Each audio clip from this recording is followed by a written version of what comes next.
오늘 제가 여러분에게 설교할 내용은 우리가 어떻게 알리오라라는 제목으로 여러분에게 설교 말씀을 드리려고 합니다.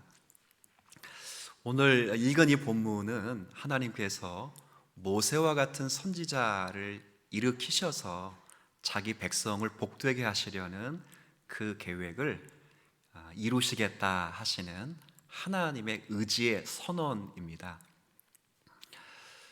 15절 이하에 제가 읽어드린 모세와 같은 선지자 하나는 그런 의미에서 궁극적으로는 예수 그리스도를 가리키는 것이 분명합니다. 사도행전 2장 30절의 말씀에도 예수님에 대해서 그는 선지자라고 적확하게 명시해 두었고요.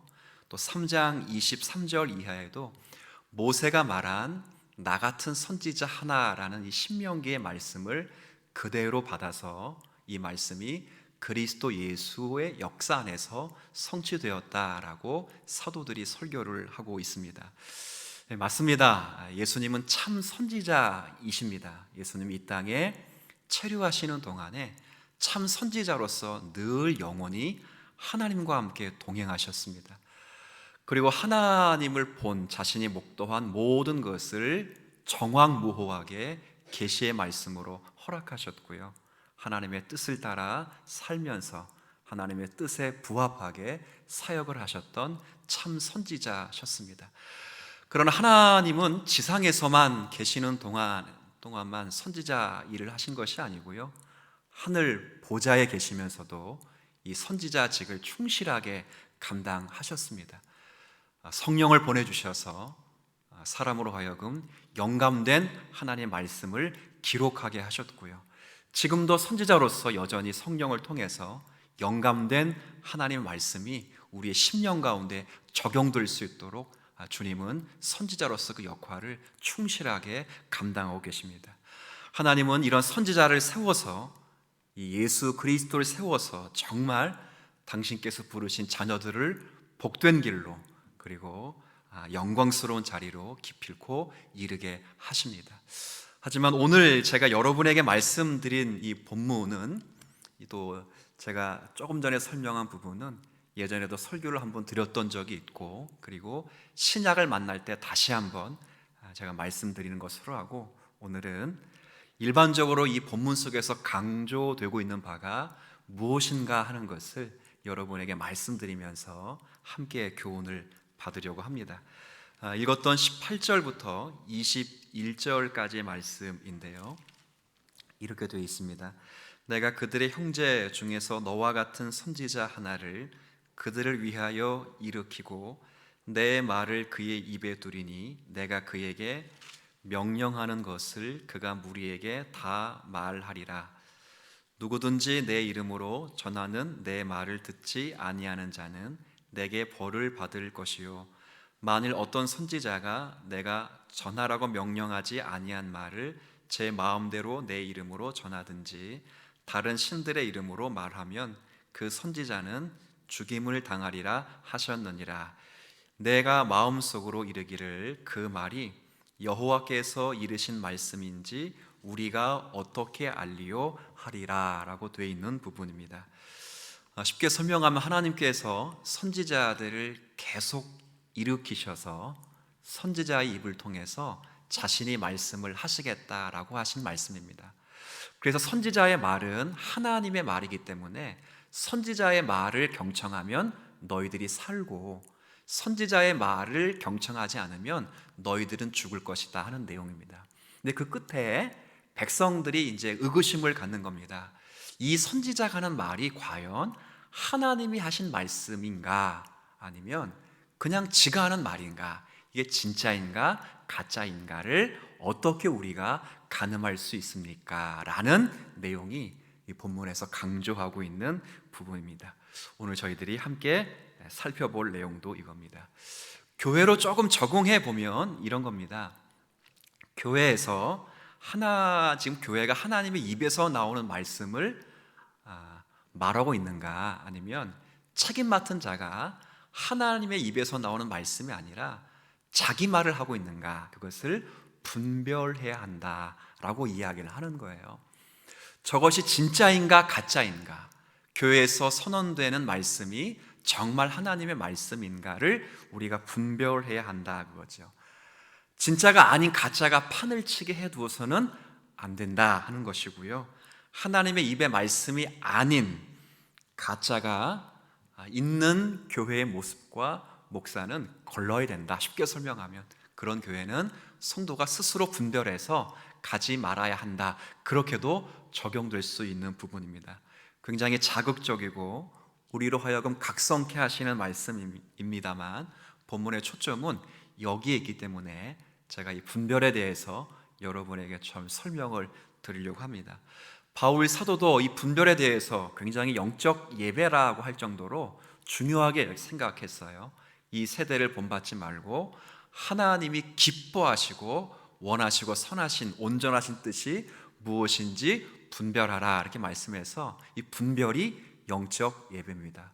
1장부터 로마서 1장부터 11장까지 구원의 큰 비밀을 바울 사도가 말했고 그 구원의 비밀, 하나님의 복음의 내용을 가지고 어떻게 살아야 되느냐 12장부터 16장까지 쭉 설명하는데 12장 첫 번째에 그 복음의 비밀을 가지고 복음으로, 말씀으로, 교리로 이 시대에 하나님의 뜻이 무엇인지를 분별하며 살아야 된다. 이게 영적 예배라 봅니다.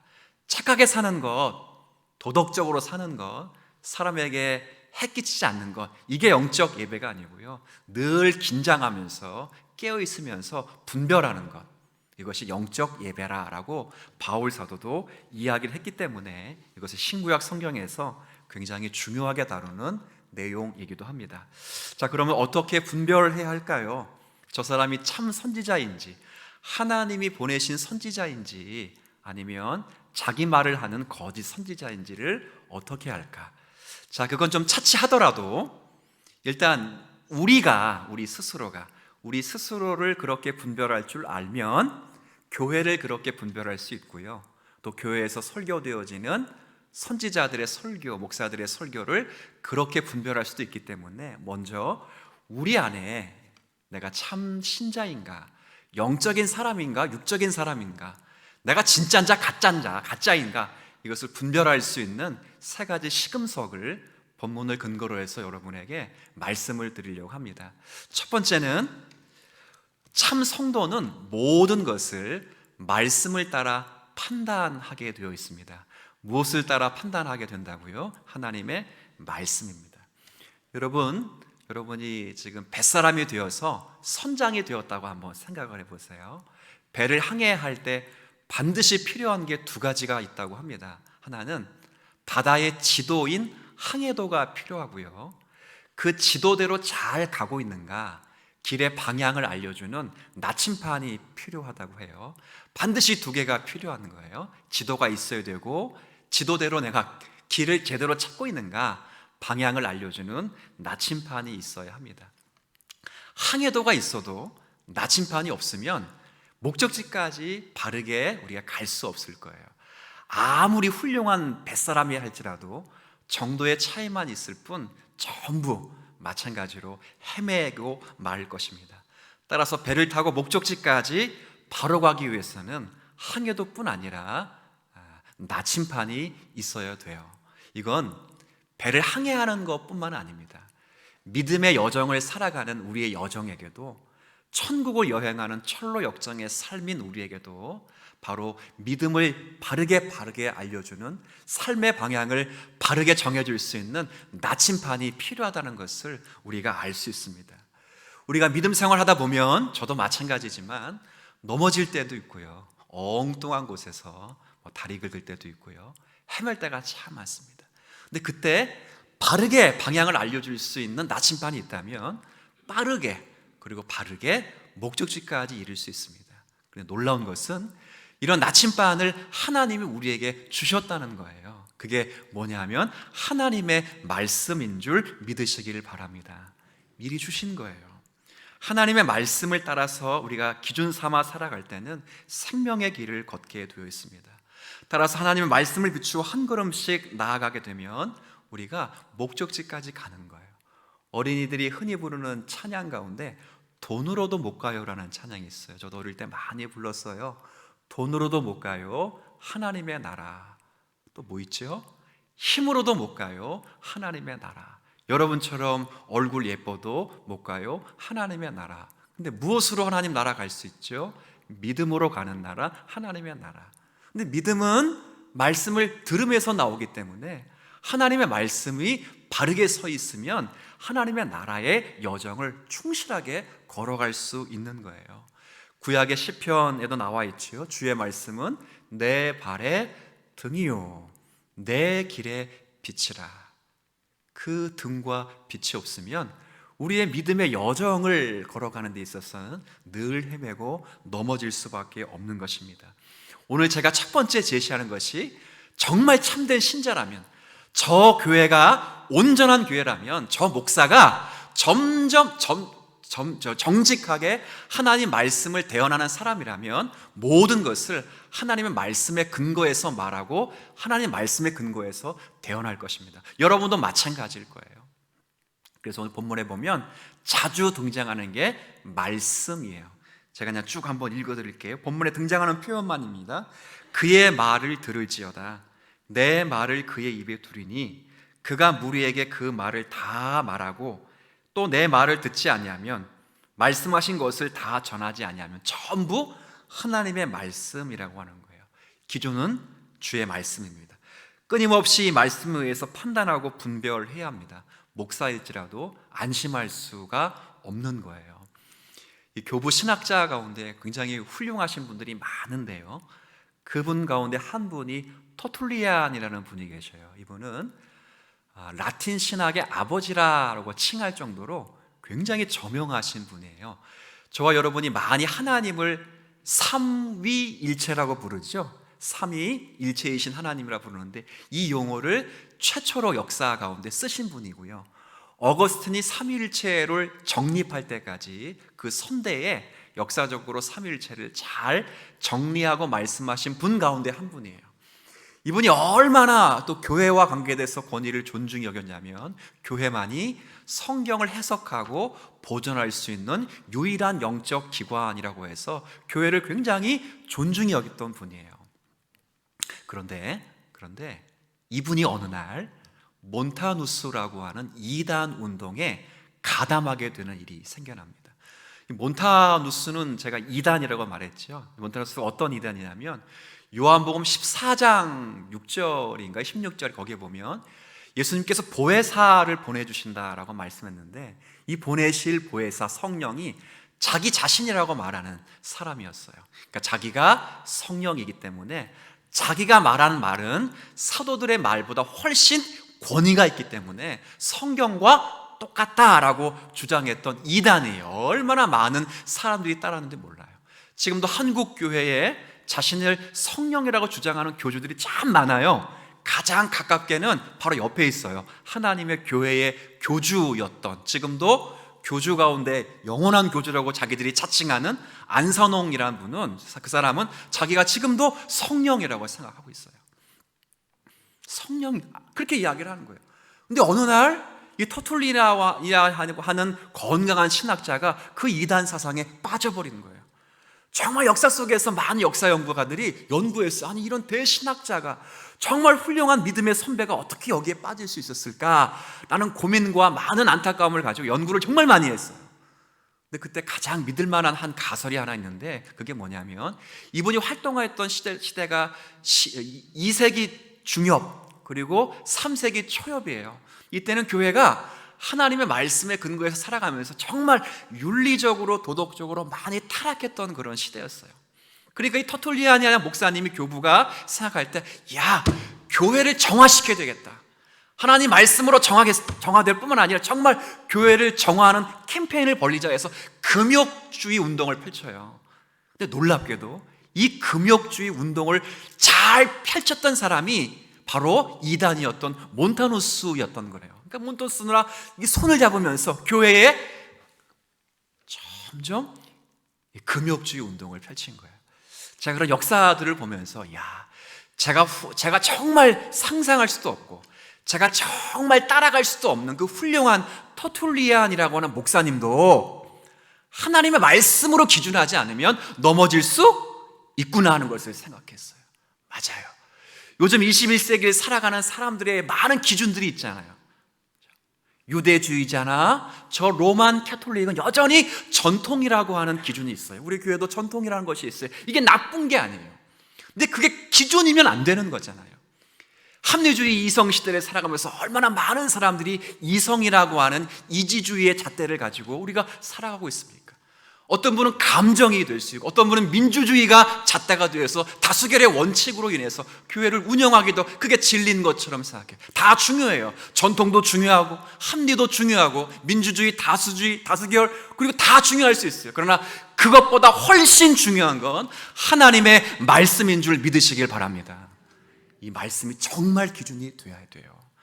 말씀대로 살아갈 때 성령께서 역사하시고요. 지금도 참 선지자이신 예수 그리스도가 당신의 말씀을 성령에 의해서 기록하게 하시고 지금도 성경에 충실한 주의 종들과 성령의 감동하심을 통해서 그 말씀을 밝히 해석할 수 있도록 주님이 지금도 역사해 주고 있어요. 여러분의 삶의 기준은 과연 무엇입니까? 여러분이 한 주간을 살아가면서 이 땅을 살아가면서 내가 믿음 생활할 때 내 가정을 하나님의 말씀대로 살아가기 위해서 노력할 때 내 직장, 내 부하 직원들, 내 동료, 내 친구, 내 학업을 내가 운영하고 꾸려갈 때 기준이 뭡니까? 그 기준이 하나님의 말씀이 되는 일에 정말 우리가 힘을 써야 할 것 같아요. 이젠 새로운 계시가 아니고요. 하나님이 분명히 말씀했잖아요. 여러 부분과 여러 모양으로 말씀하신 하나님이 이 모든 날 아들을 통하여 말씀하셨다라고 되어 있어요. 그리스도의 인격과 그리스도의 사역과 그 그리스도의 인격과 사역으로 종결시킨 하나님의 구원의 역사가 생생하게 기록된 계시의 말씀인 성경을 통해서 지금도 하나님은 말씀하고 계시는 거예요. 우리의 과연 무엇을 가지고 우리가 힘써야 되는가? 그래서 사도 바울이 전도 여행할 때 정말 이색적이고 튼튼한 교회를 묘사한 것을 여기에 이렇게 기록되어 있습니다. 한번 베레아 성경에 대해서 나와있던 성도들에 대해서 언급한 사도행전 17장인데요. 같이 한번 읽어주시겠어요? 베레아에 있는 사람들은 데살로니가에 있는 사람들보다 더 너그러워서 이것이 그런가 하여 날마다 성경을 함으로 아멘. 네. 이 사람들이 하나님 말씀이 정말 그럴까 의심해서 그런 것이 아니고요. 정말 그 말씀이 그런 뜻이었는가? 하나님의 말씀이 정말 그런 의미였는가? 라는 마음으로 성경을 상고하면서 하나님 말씀을 더 확실히 다졌다는 겁니다. 제가 늘 말씀드리지만 복음과 믿음에는 한 번만 따라해 주세요. 유행이 없다. 복음과 믿음에는 유행이 없어요. 복음서 여러분 찬양 많이 부르잖아요. 천년이 두 번 지나가도 뭐는 변하지 않았다고 많이 부르냐면 하나님의 말씀은 변하지 않았다. 늘 고백해요. 하나님 말씀과 믿음에 새로운 것이 있다라고 그러면 유행이 있다 그러면 좀 조심해야 합니다. 하나님 말씀과 믿음에는 새로운 것이 있을 수 없어요. 여러분이 창세기 26장을 한번 곰곰이 읽어보시면 아브라함의 아들 이삭이 아브라함 때처럼 흉년을 만나서 그랄 지방에 피신을 가게 되는 일이 있어요. 근데 이삭이 가장 그랄 지방에 도착해서 가장 먼저 한 행동이 뭐냐면 다른 게 아니라 아버지가 팠던 우물을 다시 파는 거예요. 굉장히 상징성이 있는 행동입니다. 정말 기독교 역사 가운데 늘 우리가 해석해야 되고 고민해야 되는 것은 새로운 복음, 새로운 유행, 새로운 믿음을 만들려는 움직임이 아니라 이삭이 아브라함이 팠던 그 우물을 다시 파는 거예요. 블레셋 사람들이 다 막아놓은 것, 이 땅의 세상의 철학과 이 세상의 관념과 세상의 사조들이 다 막아놓은 모든 것을 다 드러내고 다시 우물을 파서 거기에 샘에서 나오는 진리의 생수를 가지고 우리의 영혼을 소생하게 하고 우리의 삶을 규정하면 하나님이 은혜를 베풀어 주시는 거예요. 이게 우리에게 필요합니다. 정말 여러분 말씀을 읽고 계셔요? 갑자기 물어보고 싶네요. 9월달 우리 어디 읽지요? 창세기. 자, 오늘 말씀이 어딥니까? 아니고 신명기가 아니고 창세기를 따지면 당연히 집에서 읽으실 거죠? 안 읽으실 것 같아요. 대답하시는 거 보니까 참 안타깝더라고. 제가 정말 너무 잔소리 같아서 이제 말 안 하려고 하는데요, 세계에서 제일 많이 팔리는 책이 어떤 책이라 그랬죠? 성경책. 얼마나 많이 읽으면 할머니도 베고 주무시고, 여러분의 차 보니까 차에도 있더라고요. 그래서 제가 묻고 싶어요. 차에 있는 성경을 읽으십니까? 라고 묻고 싶어요. 여러분의 책장 위에도 있고, 어떤 분은 라면 끓여놓고 갖다 바치기도 하고, 괜찮아요. 저도 다칠 때 그렇게 했으니까. 성경책은요, 근데 놀랍게도 가장 많이 안 읽는 책, 팔리기는 가장 많이 팔리는데 읽지는 않는 책이 또 어떤 책이에요? 뭐 이런 책이 다 있어. 그래. 제가 볼 땐 진짜니까 그래. 진짜니까. 가짜면 사람은 열심히 읽을 텐데 진짜니까 사탄이 못 읽게 하는 거예요. 못 읽게. 여러분, 하나님 말씀을 읽고 이 말씀이 내 삶을 규명해 주기를 원합니다라고 기도하면 후히 주시고 꾸짖지 아니하신 여호와께서 반드시 주실 줄로 믿습니다. 우리가 안 받은 것은 구하지 않기 때문이에요. 하나님 구하는 자에게 주어요. 하나님은 엉뚱한 것을 구하니까 안 주시죠. 하나님이 여러분의 욕심대로 구하니까 안 주시는 거죠. 그러나 하나님이 원하시는 것을 구한다면, 하나님의 뜻대로 살고 싶기를 원한다면 하나님은 주시는 거예요. 그렇게 분별하는 거예요. 내 심령에 정말 하나님 말씀을 기준으로 삼고 있는가, 말씀을 따라 생각하고 판단하는가. 정말 담임 목사님이 우리 교회가 하나님 말씀을 존중히 여기고 목사님이 자기 이야기하지 않고 성경을 충실하게 이야기하고 있는가, 그런 교회에 있다면 충성을 다하고, 그런 교회가 아닌 교회에서 스스로 성도들이 피해오는 거예요. 그렇게 하라고 말했어요. 왜? 선지자의 말을 들으면 너희가 살 것이요, 가짜의 말을 들으면 그와 함께 죽으리라. 같이 죽는 거예요. 목사만 막 죽는 게 아니고 목사가 양과 함께 자폭하는 거예요. 얼마나 무서운 말씀입니까? 스스로 깨어 있어야 돼요. 다시 한번 하나님 말씀이 우리의 판단의 기준이 될 수 있기를 주의 이름으로 축원합니다. 그렇게 되셔야 돼요. 두 번째, 내가 참 신자인가 아닌가,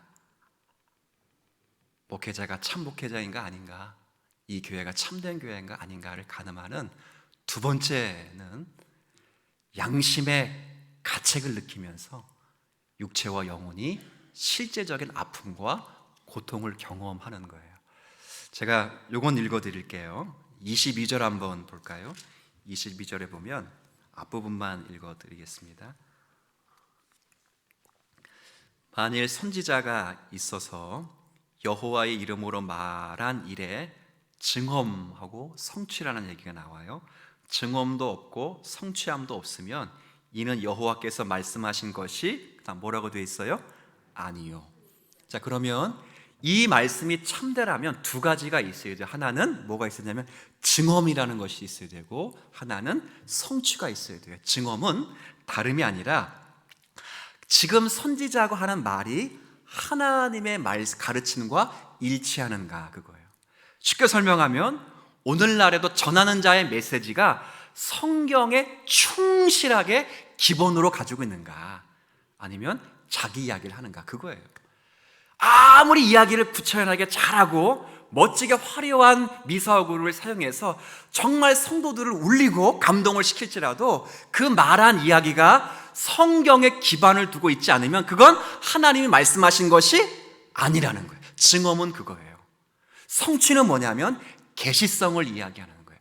역사 속에서 반드시 성취되었는가. 하나를 예를 들어 설명하면 예레미야 선지자가 이 유다 백성들의 끊임없이 이야기했어요. 하나님의 도성이 무너질 것이다. 하나님의 집 성전이 무너질 것이다. 이때 많은 선지자들이 거짓 선지자들이 뭐라 했냐면, 야, 이 매국노 같은 놈아, 하나님의 집이 어떻게 망해지느냐, 하나님이 계시고 하나님이 우리의 하나님이시고 하나님은 전능하신데 하나님이 자기 집을 무너뜨릴 수가 있겠느냐? 막 예레미야를 매국노 취급하고요, 예레미야를 두드려 패고요, 감옥에 갇히고 막 그랬어요. 미친놈이라 그러고. 예레미야 한술 더 떠요. 성이 무너질 뿐 아니라 너희가 바벨론에 포로로 끌려갔기 때문에. 야, 이 미친놈아! 그런데 실제 그 일이 일어났어요.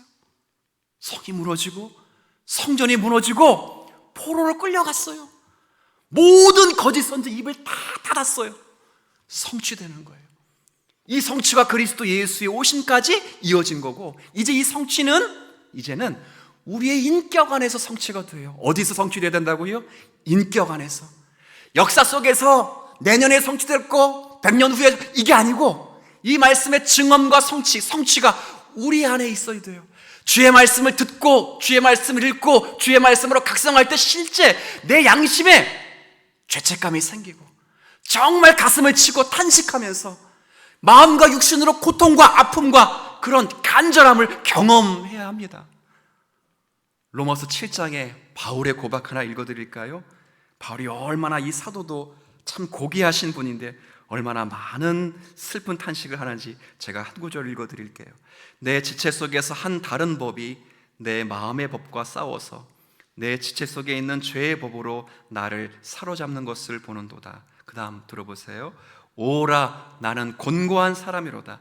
이 사망의 몸에서 누가 나를 건져내랴. 어떤 신약 학자들은 요 표현만큼은 바울 사도가 거듭나기 전의 상황을 이해하는 것이다, 이렇게 얘기했어요. 말도 안 되는 거예요.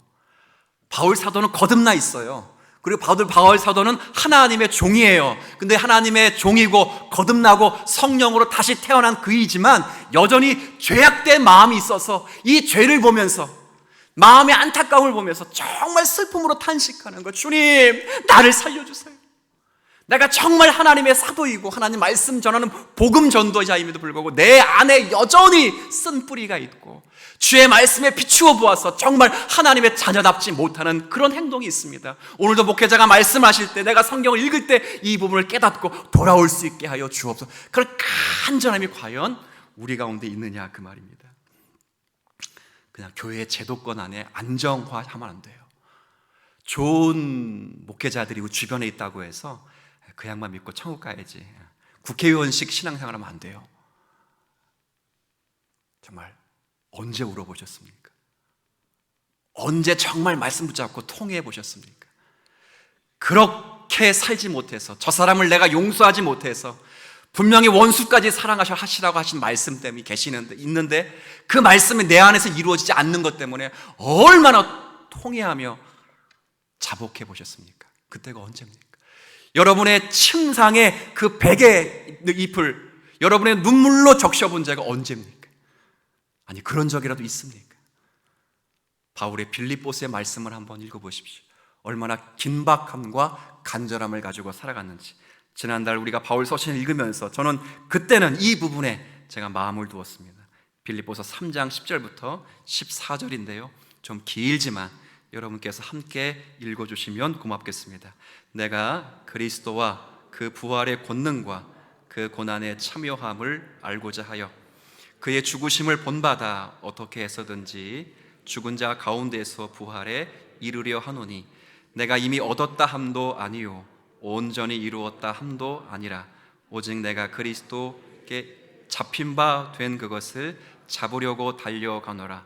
형제들아, 나는 아직 내가 잡은 줄로 여기지 아니하고 오직 한 일, 즉 뒤에 있는 것은 잊어버리고 앞에 있는 것을 잡으려고 표대를 향하여 그리스도 예수 안에서 하나님이 위에서 부르신 부름의 상을 위하여 달려가노라. 원래 제가 빨간 줄 친 부분이 핵심은 아닙니다, 원래는.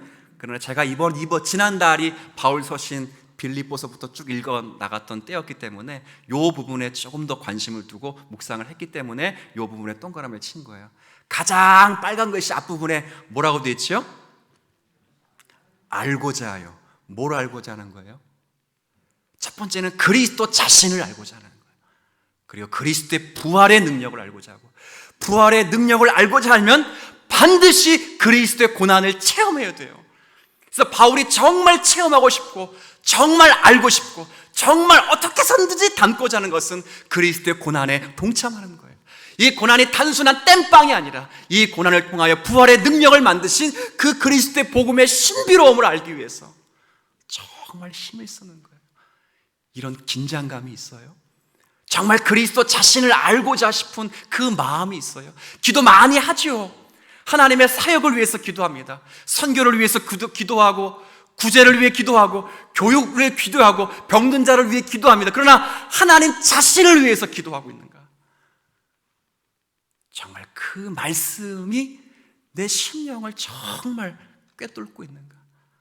안타까워하며 통회하고 있는가? 정말 물어봐야 돼요. 이런 성도가 참 성도고, 이런 메시지를 안고 있는 교회가 참된 교회라 그렇게 분별해야 된다라고 말씀하는 거예요. 마지막 세 번째 여러분에게 시금석의 말씀을 전해드릴 것은, 참된 신자는 다름이 아니라 이것은 그리스도를 사모하는 것이고 은밀히 그리스도와 교제하는 사람이라 라고 말할 수 있습니다. 성경 오늘 읽었던 부분에 보면 모세와 같은 선지자 하나는 궁극적으로 예수 그리스도를 상징하고 가리키는 표현이라고 말씀을 드렸습니다. 그럼 그 선지자를 기다리는 것이 신앙의 참된 모습이었다면, 마지막 영혼의 시금석 세 번째, 우리가 참된 신자인지 아닌지를 확인할 수 있는 참된 시금석은 내가 그 그리스도를 경건하게 그리워함으로 사무쳐 하고 있는가 하는 것을 물어야 됩니다. 구약 성경에 보면 아가서를 잘 안 읽어요. 사실 아가서를 안 읽는 것은 아가서 자체가 문법적으로 어려워서 그래요. 근데 아가서에 보면 참 신기한 게, 구약 성경에 보면요, 구약 성경은 거의 대부분이, 정말 거의 대부분이 하나님이 우리를 초청하시는 거예요. 조금 혼미한 표현을 쓰면 하나님이 우리를 선함으로 유혹하는 거예요. 유혹. 창세기 성경은 전부가 그래요. 구약 성경 다 그래요. 근데 구약 성경 가운데 유독 한 권 아가서만큼은 하나님이 우리를 꼬시는 게 아니고 우리가 하나님을 유혹하는 성경이에요. 제가 세 번역으로 아가서 3장의 말씀을 좀 읽어 드릴 테니까, 1장 4절 말씀을 읽어 드릴 테니까 한번 보세요. 세 번역인데 제가 볼 때는 잘 번역한 것 같아요. 아가서 읽으면 이게 누구 말인지 누구들 말인지 아무도 몰라요. 근데 번역을 잘 했어요. 제가 볼 때는 1장 4절에 나를 데려가 주세요. 어서요 임금님. 나를 데려가세요. 임의 침실로.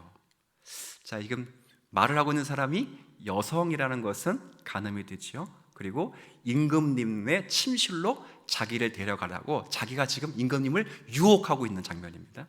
그때 친구들이 다 합창을 합니다. 뭐라고 합창하냐면, 제가 의역해서 이건 읽겠습니다. 우리는 그리스도와 더불어 기뻐하고 즐거워하며 포도주보다 더 진한 그리스도의 사랑을 기다립니다. 아가씨들이라면, 교회라면, 성도라면 누구나 그리스도를 사랑할 것입니다. 그 그리스도를 제가 오늘 유혹합니다. 그 그리스도를 제가 오늘 모십니다. 그 그리스도를 제가 오늘 갖기를 원합니다. 주님, 저를 만나주세요. 내 마음에 그리스도에 대한 사무침이 넘쳐나게 하옵소서. 내가 구애하는 것이 그리스도 자신이 되게 하옵소서. 내가 구애하는 것이 돈이 아니라, 내가 구애하는 것이 사람이 아니라, 내가 구애하는 것이 권력이 아니라, 내가 구애하는 그 대상이 그리스도 한 분이 되게 하여 주옵소서. 사슴이 시냇물을 찾아 갈급한 같이 내 영혼이 주를 찾아 갈급할 수 있는 성도가 되게 하여 주옵소서. 그런 기도를 여러분이 드렸으면 좋겠습니다. 그리스도인을 시험하는, 내가 참된 그리스도인인가를 시험하는 이 시금석 가운데 우리가 어떤 일을 하는, 일을 많이 하느냐 적게 하느냐 그건 중요하지 않아요. 그것보다 훨씬 중요한 건 내가 하나님과 그리스도를 얼마나 알고 있으며 이 하나님과 그리스도를 얼마나 사모하고 있고 이분과 얼마나 교제하고 있는가, 그분이 지금 어디에 계시고 그분이 지금 무엇을 하시며 지금 그분이 내게 무엇을 원하시는가를 알고 있는가. 그것이 참된 신앙인의 모습이고, 그걸 알려주는 데가 참된 교회의 모습이고, 그걸 제대로 알려주는 목회자가 참된 목회자라는 거예요. 그렇지 않으면 여러분이 스스로 돌이키라는 거예요. 여러분 스스로에게 돌이키고, 그런 교회로부터 돌이키고, 그런 목회자로 돌이켜서 다시 한번 하나님의 말씀 앞에 세우라는 게, 이게 오늘 본문입니다. 말씀을 맺겠습니다. 모세와 같은 선지자를 세워서 자기 백성을 복되게 하시려는 하나님은 그렇게 뜻을 이루셨습니다. 정말 예수 그리스도를 통해서 우리에게 마련하신 모든 복을 주셔서 사죄, 칭의, 새 생명의 복을 주셨습니다. 그리고 지금도 그 선지자를 통해서 우리에게 말씀하시고 참된 열매를 맺기를 원하실진데, 우리 모든 성도들은 말씀이 기준이 되고 말씀으로 판단할 수 있는 성도가 되기를 바랍니다. 그리고 말씀에 입각해서 양심의 가책을 실제 느낄 수 있는 성도가 되어서 우리 온 영혼과 몸으로 아파하고 슬퍼하고 고통을 당할 수도 있는 성도의 길을 즐겁게 살아가길 바라고요. 마지막으로는 이 그리스도에 대한 경건함에 사무치면서, 이 그리움에 사무치면서 그분과 교제하기를 즐길 수 있는 참된 신부들이 다 되기를 주님의 이름으로 부탁을 드리겠습니다.